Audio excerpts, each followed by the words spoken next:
क्या आप जानते हैं जो बंदा आज 7 टाइम वर्ल्ड चैंपियन है, जिसकी नेटवर्थ ऑलमोस्ट $500 million के पास है, लेकिन एक टाइम ऐसा था जब उसके पास रेसिंग के पैसे भी नहीं थे, जिसके फादर चार चार जॉब्स किया करते थे ताकि वो सिर्फ रेस में पार्टिसिपेट कर पाए।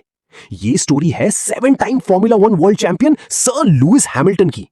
लुइस हैमिल्टन का जन्म 7 जनवरी 1985 को स्टीवनेज, इंग्लैंड में हुआ था।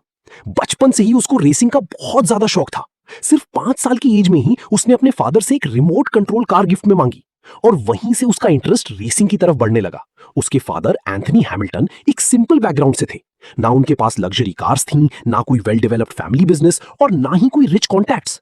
वो बस एक नॉर्मल इंसान थे, एक जॉब और लिमिटेड रिसोर्सेज के साथ। लेकिन जब उन्होंने अपने बेटे का रेसिंग के लिए प्यार देखा तो उन्होंने डिसाइड कर लिया कि वो इस सपने को टूटने नहीं देंगे। एंथनी ने लुइस के सपने को अपना सपना बना लिया।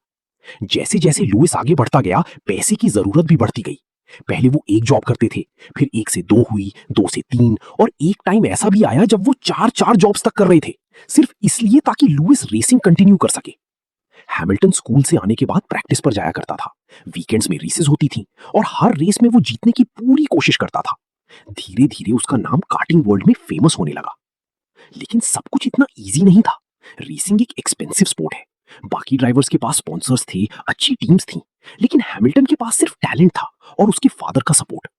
कई बार ऐसा होता था कि उनके पास नई टायर्स के पैसे भी नहीं होते थे, फिर भी हैमिल्टन पुरानी टायर्स पर रेस करता था और फिर भी जीत जाता था। उसका फोकस सिर्फ एक चीज पर था, रेसिंग। वो ट्रैक पर सिर्फ रेस करने नहीं उतरता था, बल्कि ये प्रूव करने उतरता था कि वो बेस्ट है। फिर आया वो मोमेंट जो उसकी लाइफ चेंज करने वाला था।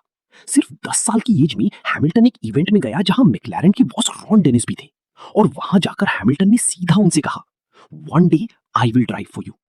सोचो, 10 साल का बच्चा और इतना कॉन्फिडेंस।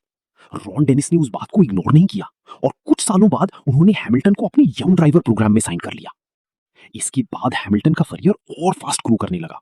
उसने फॉर्मूला रेनो जीता, फॉर्मूला 3 में डोमिनेट किया और फिर GP2 में अपने फर्स्ट सीजन में ही चैंपियन बन गया। अब एक चीज क्लियर थी, ये ड्राइवर फॉर्मूला 1 के लिए रेडी है।